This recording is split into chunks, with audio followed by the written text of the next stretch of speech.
now they're absolutely sure that unless there's life as we know it on an exoplanet somewhere that's got a habitable zone, as they call it, which means habitable to us, there's no life. Yeah. How could they possibly know there isn't a life form of a totally different nature adapted, even on the physical level, never mind the multidimensional level. So it's these arrogant assumptions that creep in. The Spiritual Freedom Show with Richard Lawrence, where politics is not the answer, materialism counts for nothing, and spirituality will set you free. Richard. Darren. So here we are picking up on the UFO thread again. Okay, great. Yeah, because I think there's a kind of an angle here that I wanted to explore, which is that I think it's fair to say that in spite of a lot of credible whistleblowers coming forward, in spite of decades of disclosure, some of which you've been personally responsible for, that there are still a lot of skeptics. Skeptics who, even if they accept that they're looking at advanced evidence of advanced craft, let's put it that way, advanced technology that not only is beyond anything that we have, but beyond anything that we plan to build, according to some whistleblowers. But they'll still claim, that it's our own technology in some way. They'll still claim that it's, black ops or black programs away from the prying eye of Congress, secret budgets, etc. But I think one thing we can say is, can these people really claim that the UFO phenomena is a new thing? Because that's what they're implying by saying, that it's these kind of advanced secret government programs, aren't they? Yes, they are. Yeah. So the answer is absolutely not. And we've talked about it before, but I'm always happy to talk about it again. Before we do that, I would like to sort of reinforce what you're saying here, because doubt is an energy. Sure, yeah. And I think that was made very clear by the master Aetherius in his From Free Will to Freedom. Both fear and doubt, things that enter in, he calls it enter through a door. I think they come in through a particular psychic center, lower center, and or possibly through the solar plexus center, through the front. And then they nobble us, as it were. They sort of imprison us, imprison our mind. And in the first freedom, actually, it mentions that fear can imprison your mind as well. And so I do think some of it is deliberate. Yes, there've been out and out deliberate cover-ups, to come to your point. We know that now. They've lied about it. They've admitted they've lied about it. Governments have withheld information, which is why even now, you talk about skepticism. There's some of us are a little bit skeptical about governments now, but only because of experience. Right. So there is that, and definitely it's happened. I mean, I was asked to go on the BBC and review a certain thing that's come out on Netflix, and it described an event I remember happening in Wales in 1977, when 450 people in a small part of Wales witnessed both UFOs and aliens, some of them both, some of them one, some of them the other. Not only did they witness, they reported it to the Ministry of Defense at the time. And these were ordinary people who didn't want publicity at all. And in fact, some of them tried to avoid it. I've come across quite a few people who've had UFO experiences, particularly in the older days, who just didn't want it known because they got ridiculed. Now, some of the people in that Welsh village called Broadhaven, where this happened, actually got physically assaulted for their beliefs. Oh, that's bad. Gosh. They were children at the time. Gosh. And so, this goes beyond just like a cover-up. This is an innate disbelieving doubt and a desire to make this all sound wacky and not ludicrous, when it's the most logical, simple thing of all, and quite natural, and to come to your point, has happened throughout history in numerous cultures. I even found, when I wrote my book, UFOs and the Extraterrestrial Message, I think an 11th century Japanese report of what they called a flying earthenware vessel. So even the flying saucer wasn't new to the 20th century. Yeah, interesting. Even that shape. And I mean, and so just in that example alone is, if you believe it, it's like there's no secret government program there. There's no black ops, no CIA, there's nothing. Of course not. I mean, the Pushpaka Vimana had amazing capabilities, and it flew between what is now the India and Sri Lanka, according to the Ramayana, carrying a large number of people. It seemed more like a satellite than a craft. And then it had to be retrieved by Rama, which I actually believe was his main mission. It's not the main mission attributed to in the Ramayana, by the way. That's just my own view. The main mission attributed in the Ramayana is to save his wife Sita, which no doubt he did, and no doubt he would have done. But I believe the main thing behind the whole story, if you want to call it a story, I actually think it's a historical fact. Now people call it myth. That's a get out. You can call something a myth, and then you've immediately got, well, did it happen? Didn't it happen? You don't need to believe it. Is it symbolic? Is it, etc. Yeah, another room for doubt. Sure. Back to the point. Yeah, exactly. But I mean, I actually think that now that craft is very sophisticated. The Star of Bethlehem is very sophisticated. The Book of Ezekiel. I mean, you've got a craft coming down there which gave Ezekiel his instructions for the remainder of his life. I mean, not the craft, somebody who came out of it, who is described in the book of Ezekiel. And, he actually received his brief and carried out his mission of prophecy, and he suffered a lot, according to what we can read about in the Bible. I've studied his life, but the only texts we have are the Bible. We think it's around 600 BC. That's what they think. Okay. I don't think they really know, but that's what they think. But it was all predicated on a UFO sighting and an alien encounter. It's just they don't call it that. Yeah, you're right. Because when you look through the Bible, if you are looking with these lenses, you can see it all kind of pop out to you. And you think, wow, it's all over the place. The Greek legends. What is Pegasus? A flying horse? No. But a horse was a means of transport. Yeah. And I think it's actually probably a better description than a flying saucer or a tic-tac, which is what we get in a piece of peppermint. Yeah, that's right.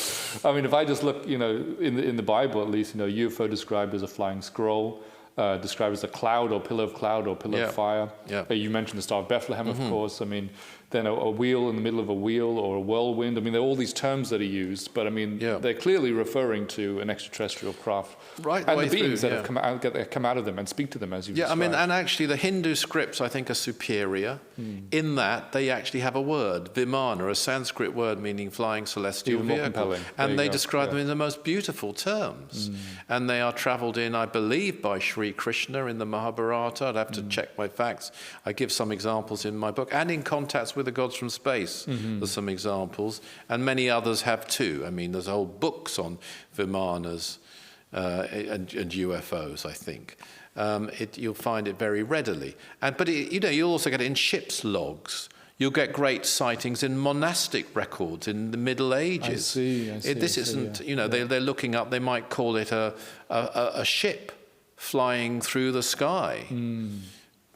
Again, I think that's better than a cigar, which is what we got a lot in the 20th century. I had a cigar-shaped sighting. My first big sighting was a cigar-shaped object. Actually, this sighting in Wales was a cigar-shaped object. That's right. But that's just a description of a long craft. So a lot of monks running out in Germany, for example, I think it was Germany, certainly in Europe, and describing seeing a ship flying through the air, no different. Yeah, totally. This goes way back, and they have capabilities.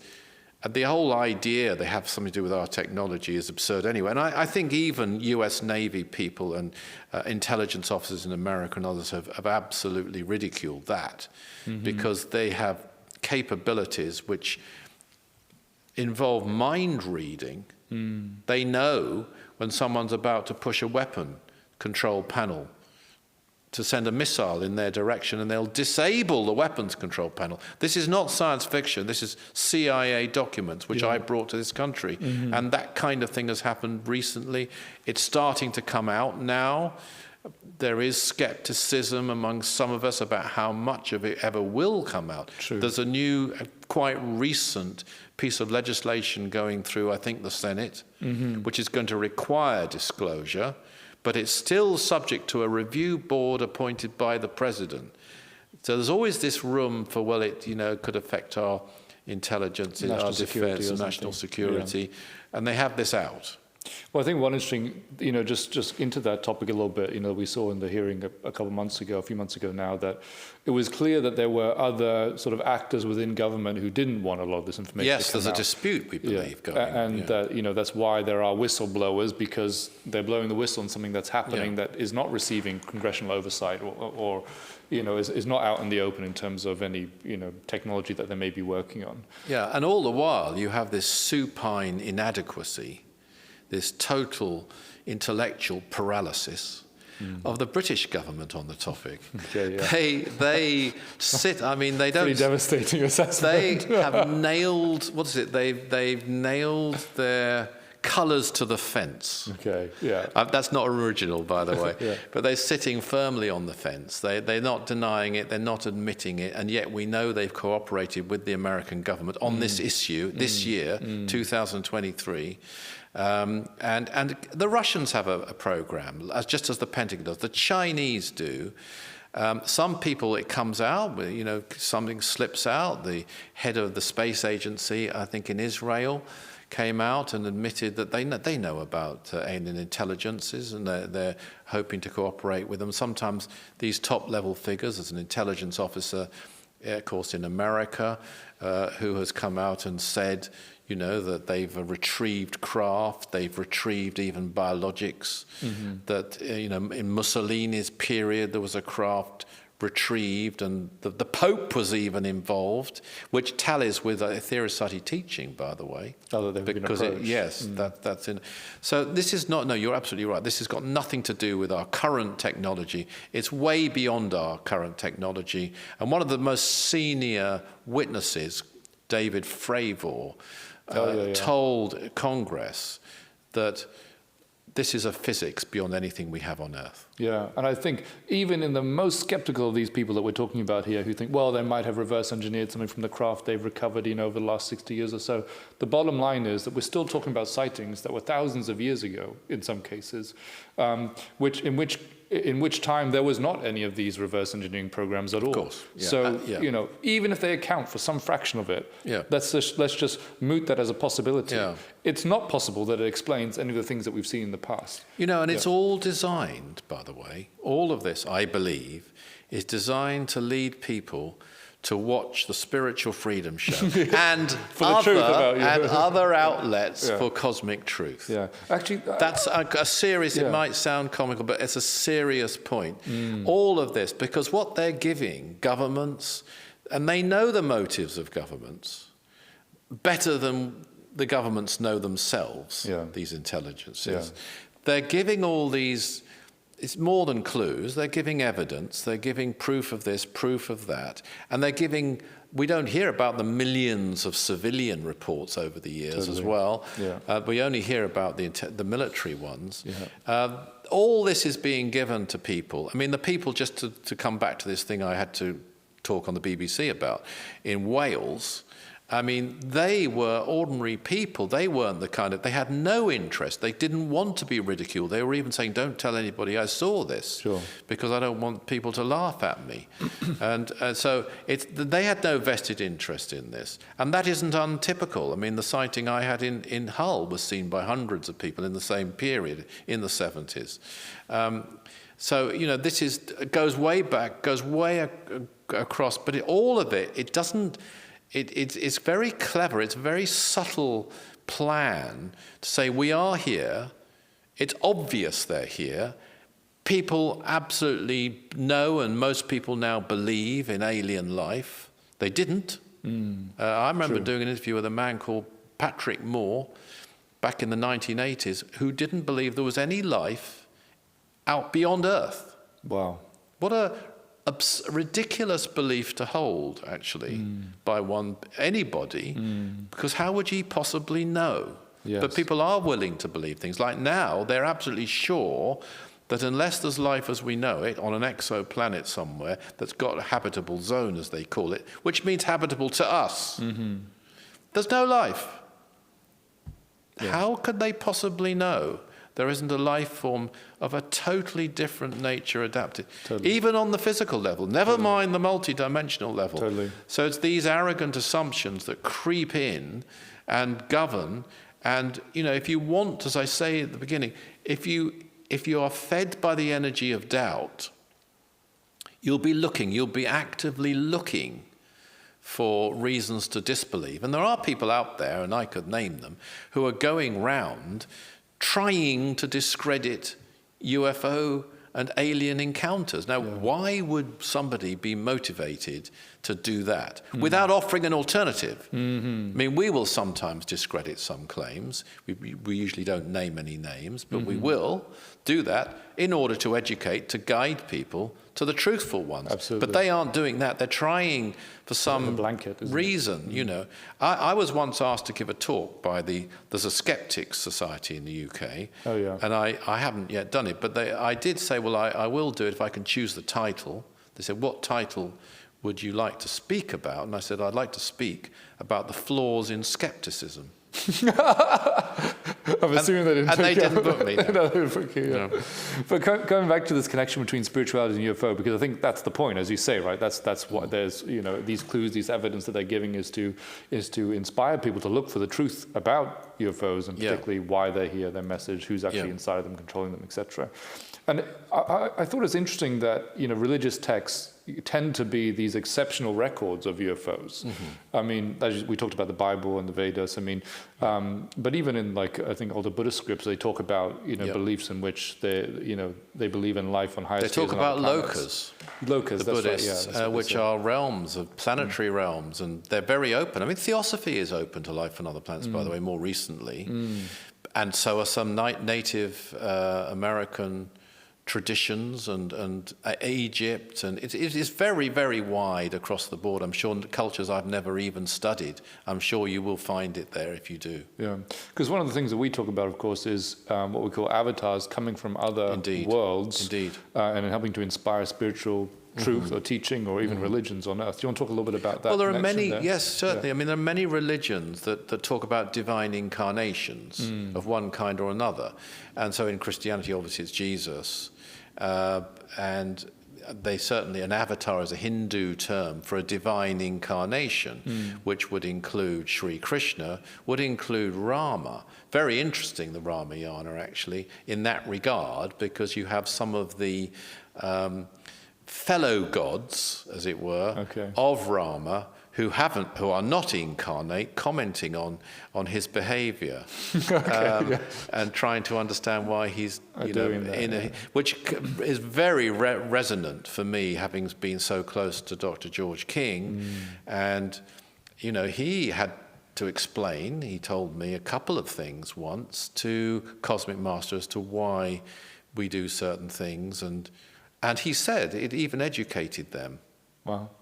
Because he was here. About life on Earth. Yeah, and there's an extremely interesting encounter in a book he wrote called Contact with the Lord of Karma. But it starts with an encounter with another intelligence who's around Earth called Adept Number 9, who's new to the Earth, and he is showing him his residence in Santa Barbara, where he lived at the time. He was an elderly.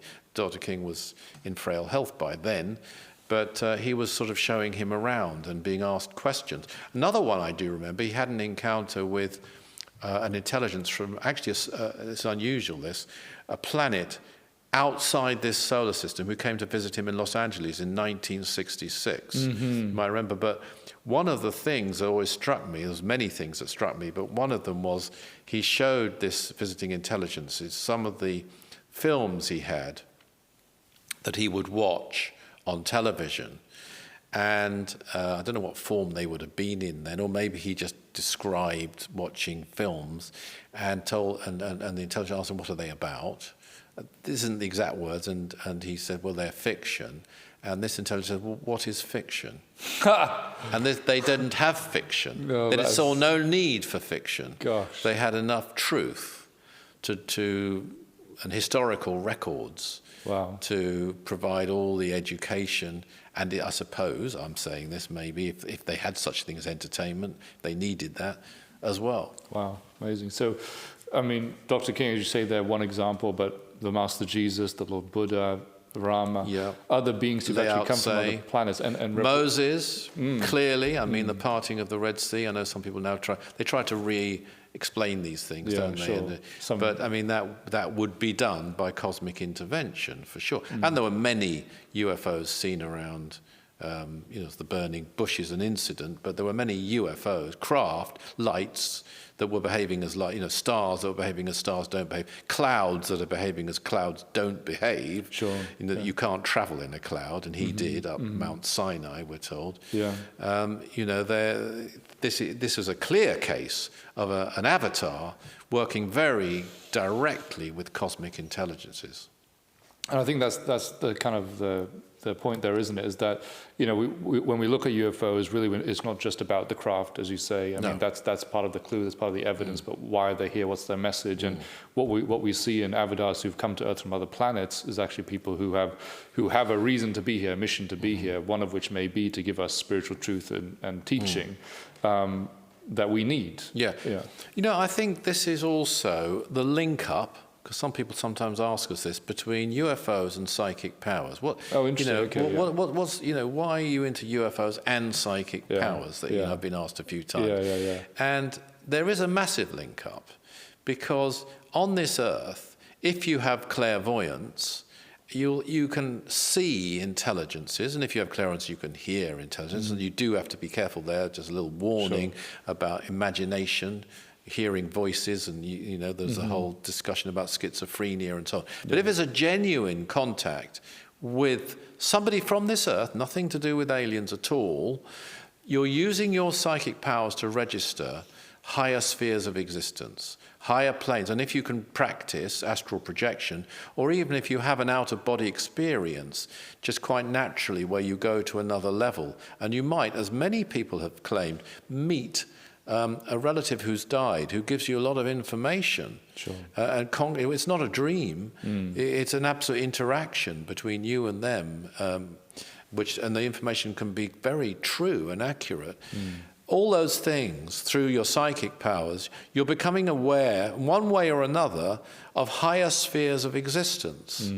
And that's the key to understanding life on other planets, by the way. Yeah.